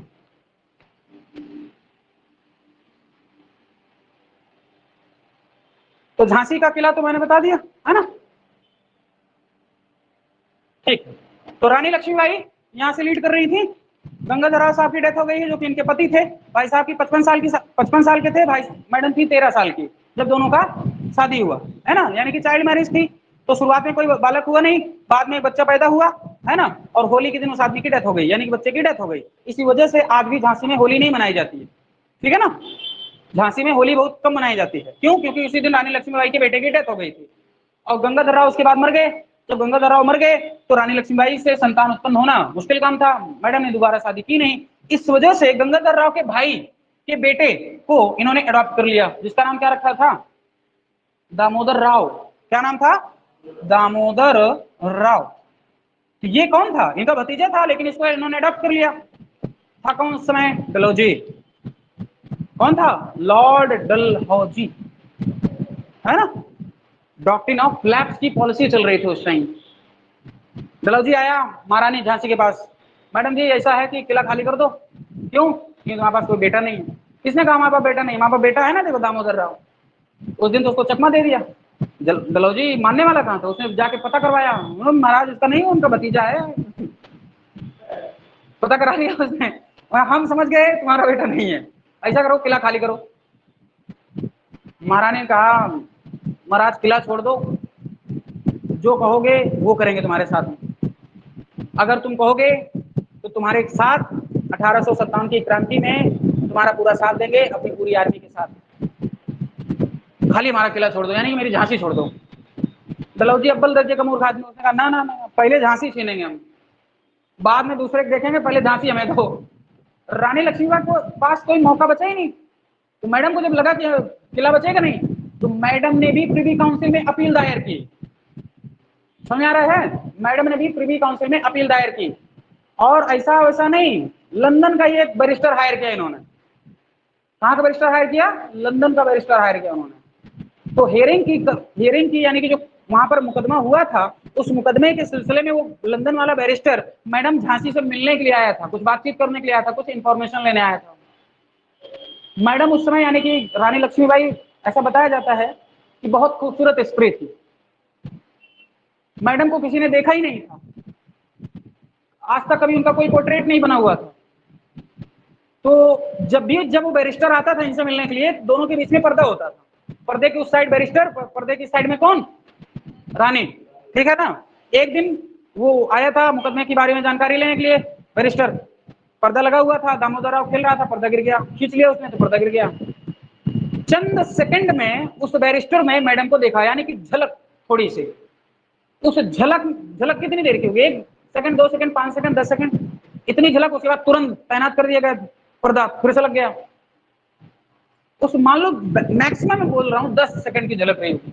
उस 10 सेकंड की झलक पर उस आदमी ने एक इतनी मोटी किताब लिखी, सिर्फ मैडम की खूबसूरती में। सोचो कितना बड़ा क्रिएटिव आदमी रहा होगा। पूरी की पूरी किताब लिखी गई सिर्फ इस बात में कि मैडम कितनी खूबसूरत है। तभी से पता चल पाया कि मैडम इतनी खूबसूरत थी। ठीक, तो हुआ ये कि रानी लक्ष्मीबाई नाना साहब की तरह हो गई सारे। अब फिर रानी लक्ष्मीबाई के पास भी कोई ऑप्शन बचा नहीं। तात्या टोपे को लिया, मिल के युद्ध किया इन्होंने। पहले इन्होंने कालपी में युद्ध किया। कालपी में यूरोज की सेना को बहुत बुरी तरह से मारा इन्होंने। पहले ग्वालियर में मारा, फिर कालपी पहुंची। कालपी में, ग्वालियर में तो हरा दिया था इन लोगों ने, फिर कालपी पहुंची, और कालपी में यूरोज ने पूरी ताकत के साथ इनको हराने की कोशिश की। और उस युद्ध में, यानी कि जो कालपी वाला युद्ध था, तात्या टोपे हेल्प कर रहे थे, लेकिन किसी वजह से तात्या टोपे चले जाते हैं सिंधिया फैमिली के पास, है ना, सिंधिया ग्वालियर चले जाते हैं, और मैडम पड़ जाती है अकेले। कालपी में युद्ध किया यूरोज के साथ में। यूरोज की सेना ने मैडम की पूरी बॉडी को तलवारों से छलनी कर दिया था। मैडम को पता था कि मर जाएंगे, पीठ में बांधा हुआ था किसको? दामोदर राव। लास्ट की कहानी क्या है? ऐसा बताया जाता है कि मैडम को जब लगा कि नहीं बचेंगे, तो मैडम युद्ध का मैदान छोड़ते हुए भागने लगी। क्यों? क्योंकि उनको लगा था कि अगर मैं इनके हाथ जिंदा लग गई तो हो सकता है कि हमारे साथ ये जघन्य अपराध करें, हो सकता है हमारी अस्मिता के साथ में खेल लें। तो मैडम कालपी का युद्ध छोड़ करके वहां से भागते हुए जंगलों में आई। जंगल में बताया जाता है कि एक कुटिया थी, उस कुटिया में एक बाबा जी रहते थे, है ना। बाबा जी ने देखा कि कोई स्त्री है जो लड़ते हुए घायल हो गई है और बहुत बुरी अवस्था में, और देखा कि उधर से पूरी एक लंबी फौज आ रही थी। बाबा ने समय की स्थिति को भापा और जिंदा रानी को अपनी कुटिया में उसने आग लगा दी और रानी लक्ष्मीबाई को जिंदा आग के हवाले कर दिया और दामोदर राव को किसी तरह से बचा लिया। और दामोदर राव की फैमिली आज भी ग्वालियर में है। दामोदर राव की फैमिली आज भी ग्वालियर में है। समझ आ रहा है? क्लियर है? बाद में दामोदर राव अपनी रियल मदर से मिलता है। जब झांसी की रानी की डेथ हो जाती है, दामोदर राव बाद में अपनी रियल मदर से मिलता है। ठीक, आज इनकी फैमिली काम कर रही है। इनकी फैमिली में, दामोदर राव की फैमिली में जो लोग हैं, कुछ एक दो लोग हैं जो सॉफ्टवेयर इंजीनियर का काम कर रहे हैं फिलहाल। ठीक ठाक फैमिली है इनकी। तात्या टोपे की फैमिली जिंदा है। कुछ समय तक अपने यहीं कानपुर स्टेशन पर चाय बेचने का काम करते थे लोग, चाय बेचने का काम करते थे। मिर्जा इलाही बख्श की फैमिली है जिसने गद्दारी की, पटौदी रियासत का मालिक वसा खानदान। हमारे देश के साथ जिन्होंने गद्दारियां की उनके लोग सीएम बने और पीएम भी बने, जैसे ग्वालियर का सिंधिया फैमिली। लॉर्ड कैनिंग इस बात को बोल रहा था कि अगर सिंधिया फैमिली ने मात्र 1 घंटे के लिए विद्रोहियों का साथ दे दिया होता तो हमें उसी दिन बोरिया और बिस्तरा गोल करना पड़ता। सिंधिया फैमिली के बारे में बोल रहा हूं आदमी। अगर सिंधिया फैमिली ने 1 घंटे के लिए साथ दे दिया होता विद्रोहियों का खाली, तो हमें उसी दिन अपना बोरिया बिस्तरा गोल करके लंदन जाना पड़ता। इतनी ताकतवर थी सिंधिया फैमिली। पूरी जितनी भी प्रिंसली स्टेट थे, उन सभी प्रिंसली स्टेट में सबसे ज्यादा तोपों की सलामी सिंधिया फैमिली को मिलती थी।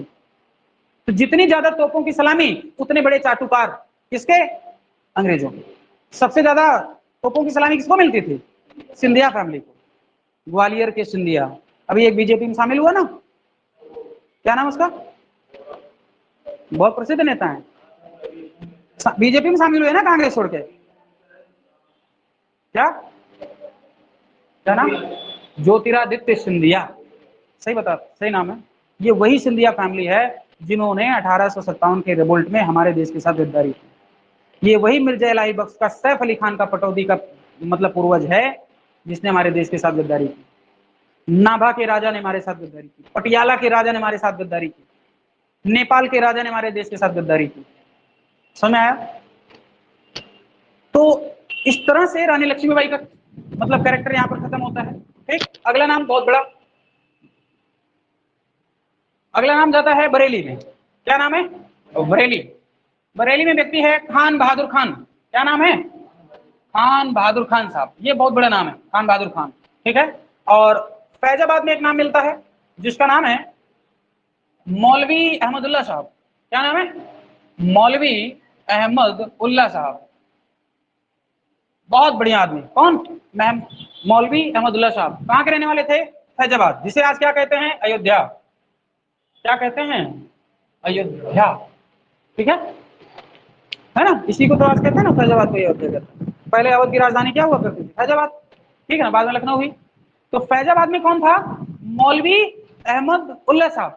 1857 की क्रांति में एकमात्र व्यक्ति जिसने अंग्रेजों के खिलाफ जिहाद का नारा दिया,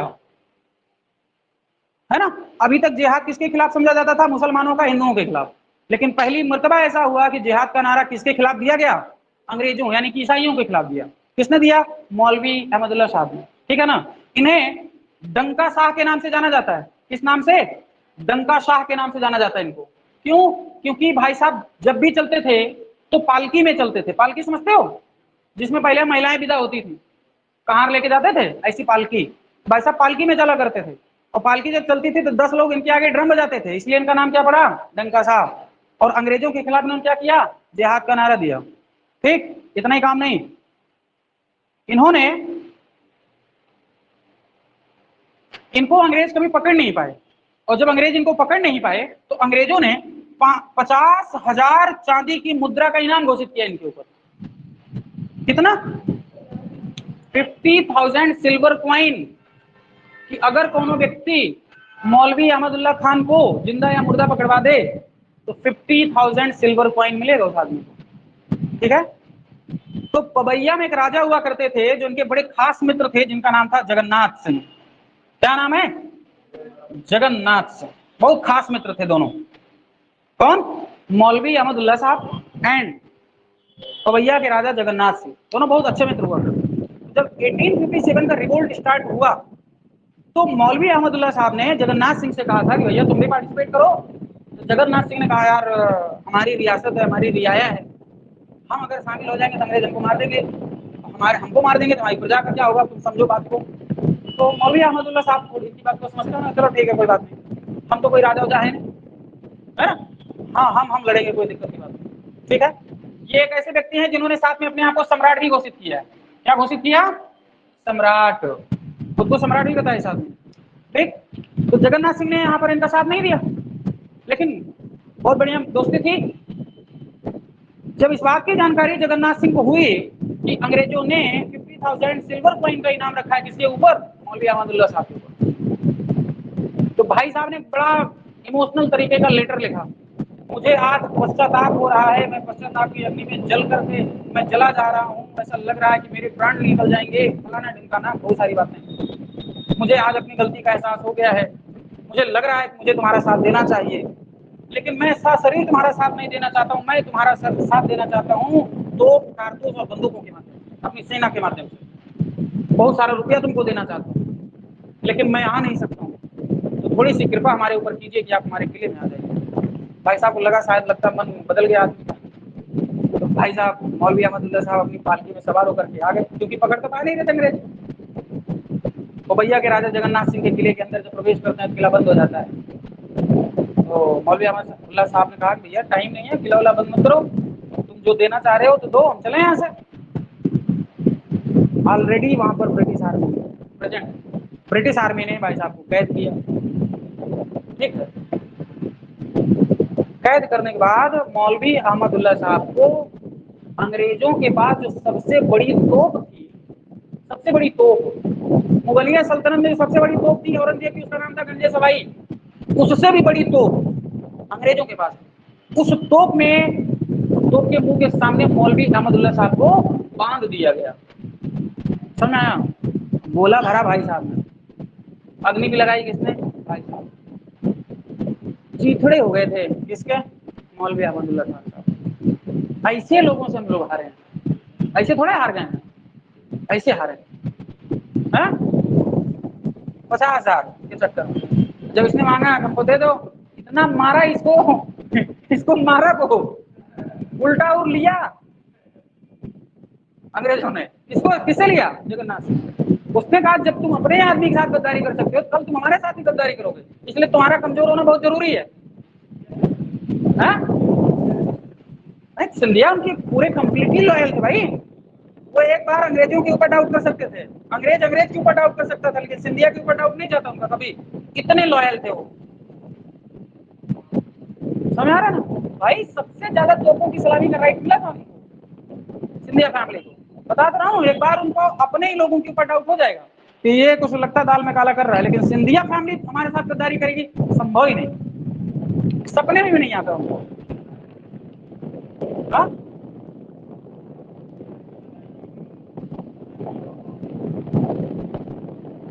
भैया, भयानक तरीके की गद्दारी।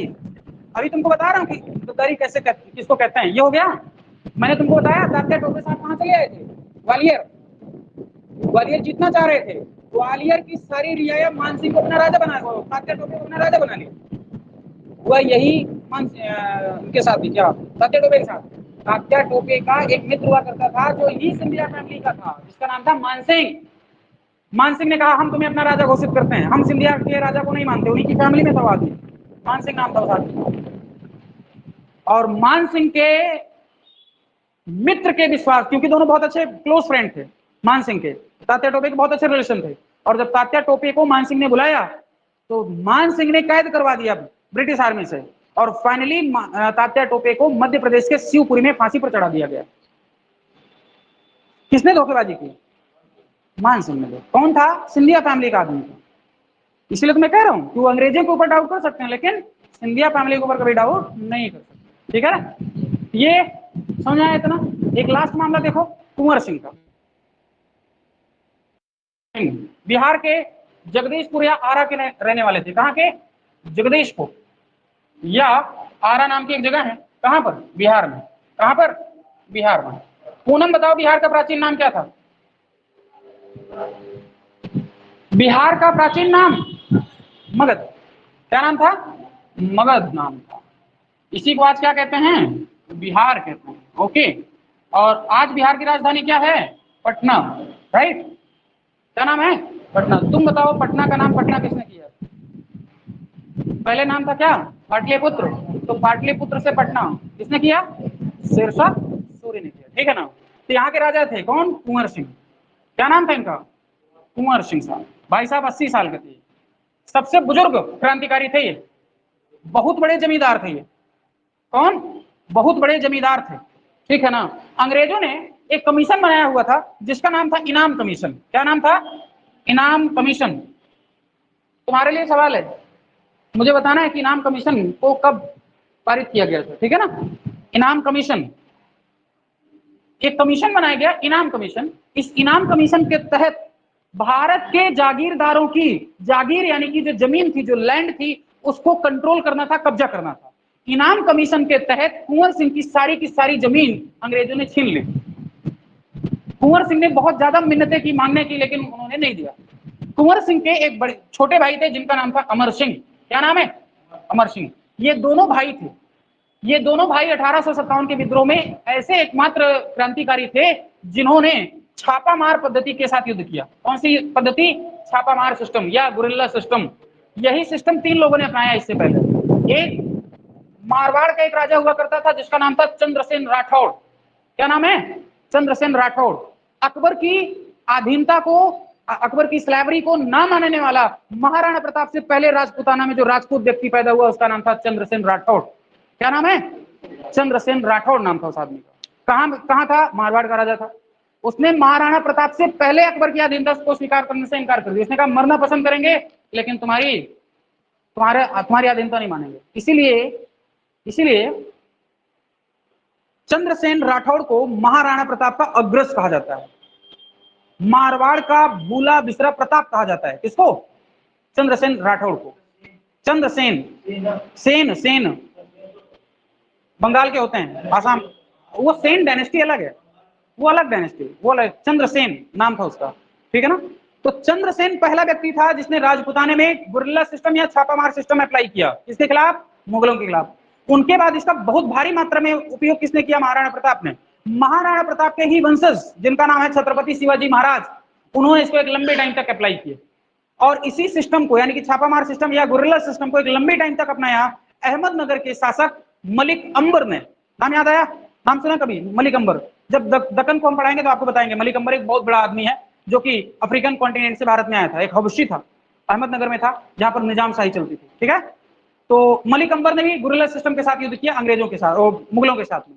और फाइनली मॉडर्न टाइम में जिसने गुरिल्ला सिस्टम वार को अपनाया, इस वॉर टेक्निक को जिसने अपनाया, उसका नाम है अमर सिंह और कुंवर सिंह। क्या नाम है? अमर सिंह और कुंवर सिंह। कार्ल मार्क्स, एकमात्र मतलब कार्ल मार्क्स ने पूरे भारत के 1857 के विद्रोह में जिन 2 व्यक्तियों की प्रशंसा की है वो कुंवर सिंह और अमर सिंह थे। कार्ल मार्क्स ने सिर्फ पूरे के पूरे विद्रोह में इन लोगों की प्रशंसा की है और किसी की प्रशंसा नहीं की है।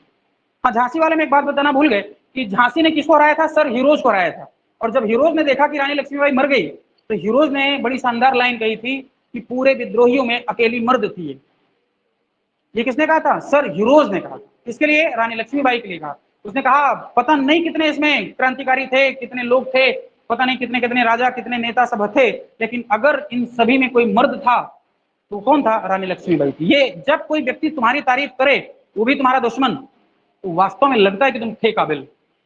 अब तुम्हारी मम्मी तुम्हारी तारीफ कर रही है। हमारे गांव में कहावत है, बिटिया के बखाने बिटिया के माई। समझ आया? तो बिटिया के अगर मम्मी बखान रही है तो बिटिया में बहुत ज्यादा क्वालिटी है क्या? ना, बिटिया की प्रशंसा अगर पड़ोसन कर दे तब है मामला, यहाँ तुम काबिल हो। क्योंकि पड़ोसन कभी भी तुम्हारी प्रशंसा नहीं करेगी, वो बुराई छोड़ के कभी प्रशंसा करते ही नहीं, है ना। तो सबसे बड़ा दुश्मन तुम्हारा कौन? तुम्हारा पड़ोसी। अगर वो तुम्हारी तारीफ कर दे तो उस दिन समझना कि हम कुछ ग्रो कर रहे हैं, नहीं तो मामला गंभीर है। तो 2 मात्र लोग हुए, कुंवर सिंह और अमर सिंह, जिनकी प्रशंसा किसने की? कार्ल मार्क्स ने की। किसने की? कार्ल मार्क्स ने। ये एकमात्र ऐसे नेता थे 1857 की क्रांति में जो अंग्रेजों के द्वारा पकड़े नहीं गए। पकड़े जाते, अंग्रेजों ने गोली मारी, राइट हैंड में इनके गोली लगी, उस गोली का जहर इनकी पूरी बॉडी में फैल सकता था, इसलिए पूरी की पूरी बाह काट दी और बाह काट करके फेंक दी कहां पर, गंगा नदी। समझ आ रहा है? ऐसे कैसे लोग थे जो हाथ काट दे रहे हैं, और तुम्हारी उंगली कट जाए तो दोगे तुम, पूरा हाथ काट दिया यार अगले ने, ठीक है ना।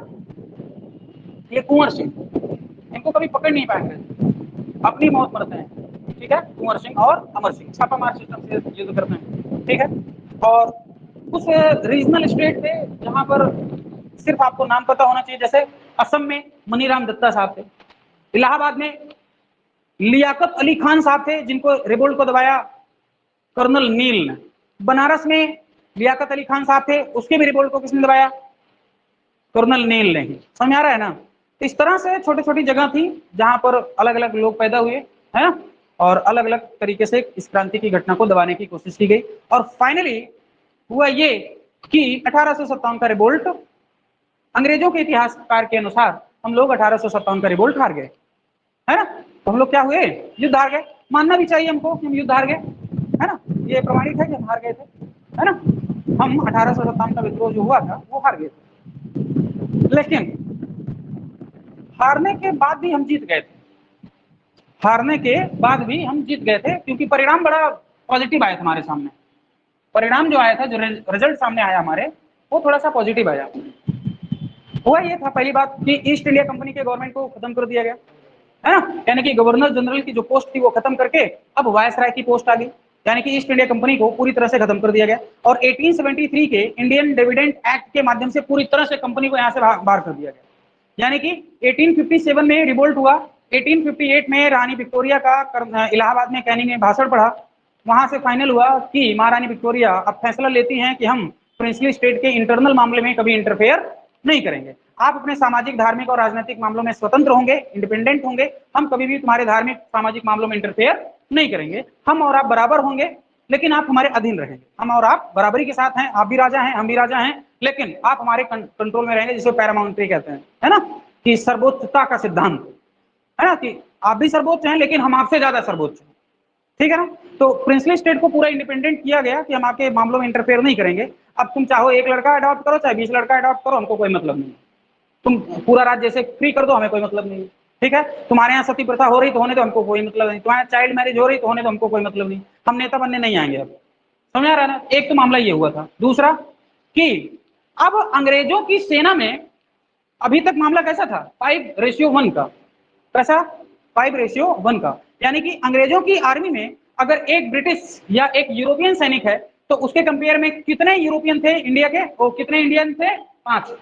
अब इस रेशियो को खत्म कर दिया गया, 2:1 कर दिया गया, किस कमीशन के अकॉर्डिंग, पील कमीशन के अकॉर्डिंग। ये बात किसके अकॉर्डिंग आई, पील कमीशन के अकॉर्डिंग आई, ये सवाल पूछा जाएगा। पील कमीशन के अकॉर्डिंग सेना की जो मात्रा है वो 5:1 से कितनी कर दी गई, 2:1 कर दी गई, यानी कि सैनिकों की संख्या कम कर दी गई, किसके अकॉर्डिंग, पील कमीशन के अकॉर्डिंग, ठीक है ना।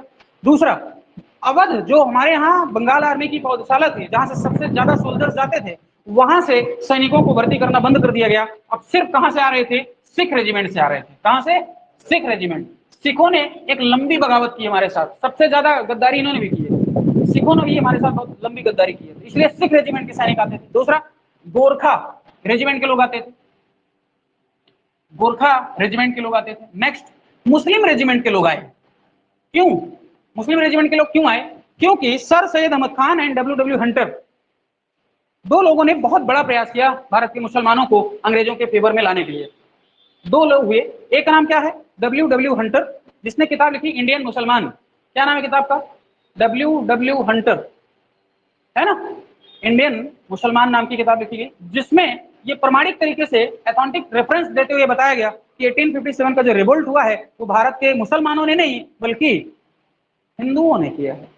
तो माइंड का जो टेम्परामेंट था वो चेंज होगा ना, जो परसेप्शन है वो बदलेगा, किसके प्रति, मुसलमानों के प्रति। मुसलमान, अच्छा हम उस समय गलत थे। ये जब, ये कौन बता रहा है, अंग्रेजी तो बता रहा है, किसको, अंग्रेजों को। कैसे बता रहा है, भैया यहाँ के मुसलमान जो हैं वो गरीब अनपढ़ पिछड़े हुए हैं, वो क्या विद्रोह करेंगे, वो तो खुद है हिंदुओं की गुलामी कर रहे हैं। यहाँ के जमींदार कौन है, हिंदू, उनके यहाँ खेतों में काम कौन करता है? मुसलमान, जो कि अशिक्षित अनपढ़ है। यही बात बता रहे थे कौन? सर सैयद अहमद खान। ये बात कौन बता रहे थे? सर सैयद अहमद खान। सर सैयद अहमद खान ने इनकी किताब का रेफरेंस देते हुए अंग्रेजों से आह्वान किया, एक बार हमें अपनी वफादारी को साबित करने का मौका तो दो सही महाराज। समझ आया? तो सर सैयद अहमद खान और डब्ल्यू हंटर की वजह से अब जो सेना में शामिल हो रही थी वो मुसलमानों की बहुतायत मात्रा में हो रही थी, और मुसलमानों को बहुत सारी अब लिबर्टी दी जाने लगी, बहुत सारी लिबर्टी दी जाने लगी। और अब अंग्रेजों को लग गया था ईसाई के रूप में कि हमारे करीब कौन है? मुसलमान। अगर हिंदुओं को तोड़ना है तो मुसलमानों को अपने करीब रखना पड़ेगा। इसीलिए एक रोमन फिलॉसफी थी, फूट डालो राज करो, डिवाइड एंड रूल। ये फिलॉसफी अंग्रेजों ने नहीं पैदा की है, ये रोमन फिलॉसफी थी। पहले डिवाइड एंड रूल की जो फिलॉसफी है वो रोमन फिलॉसफी है, और इसी रोमन फिलॉसफी को अडॉप्ट किया अंग्रेजों ने, और फाइनली उन्होंने हिंदुओं से मुसलमानों को तोड़ा और मुसलमानों को अपना मित्र बनाया। एक बहुत बड़ा ग्रुप, एक लेफ्ट हैंड या राइट हैंड जो इंडियन आर्मी का था या भारतीय राष्ट्रवाद का था, वो खत्म हो गया। इसके रूप में मुसलमानों के हो गए, और मुसलमान जो हिंदुओं का साथ देना चाहिए था वो किसका साथी हो गया? ब्रिटिश का साथी हो गया। समझ आया? और ये लंबे टाइम तक बने रहे, ये लंबे टाइम तक बने रहे, और अंग्रेज अपनी इस चाल में सफल हुए 1947 तक, है ना, सफल हो गए। और फाइनली देश का बंटवारा हो जाता है। होता कि नहीं होता? तो वास्तविक डिवीजन या पार्टीशन की जो नींव है कौन डालेगा? सर सैयद अहमद खान साहब। इनके बारे में बहुत डिटेल में मैंने बताई थी आपको, तुम थी उस दिन? सर सैयद अहमद खान को जो पढ़ा रहे थे, शुरुआत में बताया था मैंने, बहुत सेकुलर आदमी था, बहुत वीआईपी आदमी था। तुम थी फरजाना? नहीं थी? शुरुआत में बहुत बढ़िया आदमी थे सर सैयद अहमद खान साहब, बहुत वीआईपी आदमी था शुरुआत में। हाँ, एमयू को फाउंड करने वाले व्यक्ति यही है। इन्हें प्रथम पाकिस्तानी कहा जाता है। किसको? सर सैयद अहमद खान साहब को प्रथम पाकिस्तानी कहा जाता है। पर्शियल स्पीयर नाम के एक ब्रिटिश इतिहासकार हुए जिन्होंने इनको प्रथम पाकिस्तानी का दर्जा दिया। किसको? सर सैयद अहमद खान साहब को। सर सैयद अहमद खान सच में शुरुआत में बहुत सेकुलर आदमी थे, बहुत बढ़िया तारीफ करते थे इंडिया की, हिंदू और मुसलमानों की यूनिटी की बड़ी शानदार बात करते थे। बड़ी शानदार एक तुलना की, उन्होंने कहा कि भारत जो है, भारत की दो खूबसूरत आंखें हैं, जैसे एक खूबसूरत दुल्हन की दो खूबसूरत आंखें हैं, होती हैं। एक खूबसूरत दुल्हन की दो खूबसूरत आंखें होती हैं कि नहीं होती? अगर उस खूबसूरत दुल्हन की एक आंख फोड़ दो तो दुल्हन की खूबसूरती खराब हो जाएगी कि नहीं हो जाएगी? ठीक उसी तरह से कह रहे हैं कि जिस तरह से एक खूबसूरत दुल्हन की दो खूबसूरत आंखें होती हैं, ठीक उसी तरह से भारत की भी दो खूबसूरत आंखें हैं, दो, एक हिंदू और एक मुसलमान। हिंदुओं को अगर तकलीफ हो जाएगी तब भी खूबसूरती नष्ट हो जाएगी, और मुसलमानों को दिक्कत होगी तो भी खूबसूरती नष्ट हो जाएगी। और साथ में ये भी बोल रहे थे, क्या बोल रहे थे? तो तुम लोग हमको हिंदुओं की सभा में जाके कहते हैं तुम लोग हमको मुसलमान समझते हो। मैं मुसलमान नहीं हूं, मैं हिंदू हूं। इस हिंदुस्तान में रहने वाला हर व्यक्ति क्या है? हिंदू है। तो इसलिए मैं भी क्या हूं? हिंदू हूं। और हिंदू मुसलमान क्यों करते भाई? तुम ऐसे बोलते थे, हिंदू मुसलमान क्यों करते भाई? हिंदू और मुसलमान दो अलग अलग कौमें नहीं है, दोनों एक कौम है। क्यों? क्योंकि दोनों एक सूर्य के प्रकाश को लेते हैं, एक नदी का पानी पीते हैं, एक धरती पर रहते हैं, एक ही हवा में सांस लेते हैं। तो अलग कहां से हुई भाई? जो बेसिक नीड की बातें हैं वो तो सारी सेम है, बस हमारा थोड़ा सा कल्चर ही तो बदला है, थोड़ा सा ट्रेडिशन बदला है। बात समझ आ रही ना? आपकी पूजा पद्धति हमारी पूजा पद्धति में थोड़ा सा डिफरेंस है, और सारी बातें तो कॉमन है। तो हम लोग अलग अलग कहां से हुए? हिंदुस्तान में जन्म लेने वाला हर व्यक्ति क्या होगा? हिंदू होगा। भारत का मुसलमान बोल पाएगा आज कि भारत का हर मुसलमान हिंदू है? गदर हो जाए इतने हैं। हृदय परिवर्तन ये मैंने पूरी डिटेल से बताई थी, फिर कभी अगर पूछोगे बताएंगे, बहुत डिटेल से बात बताई थी। ठीक, तो मैं ये बताना चाह रहा था कि शुरुआत में बहुत सेकुलर आदमी था। सोचो कितनी बढ़िया बात बोल रहा है वो आदमी, इसमें लग रहा है कि गलत आदमी है, लेकिन उसके बाद अंग्रेजों का पूरा साथ दे रहा है, हिंदुओं के खिलाफ एमयू बना रहा है पूरा अंग्रेजों के समर्थन के साथ। और इकबाल साहब जिन्होंने टू नेशन थ्योरी दी, इकबाल साहब, मौलाना मोहम्मद इकबाल साहब, जिन्होंने कितनी शुरुआत में कितनी शानदार बातें कही थी, सारे जहां से अच्छा हिंदुस्तान हमारा। क्या बोल रहा था आदमी? सारे जहां से अच्छा, इस दुनिया में सबसे ज्यादा बढ़िया वतन अगर कोई मुल्क है तो वो हिंदुस्तान है। ये कौन बोल रहे थे? मौलाना इकबाल साहब बोल रहे थे। ये लाइन उन्हीं की है? नहीं है, उन्हीं की लाइन है। लेकिन बाद में मौलाना इकबाल साहब कट्टर मुसलमान बने, और पाकिस्तान की नींव डालने में सबसे प्रमुख भूमिका उन्हीं की है। इसकी मौलाना इकबाल साहब, है ना। शुरुआत, हाँ, इंकलाब नहीं, हसरत मोहानी साहब, हसरत मोहानी साहब, इंकलाब जिंदाबाद। और फिर भगत सिंह ने उसको फेमस कर दिया, इनका नारा नहीं है। ठीक है।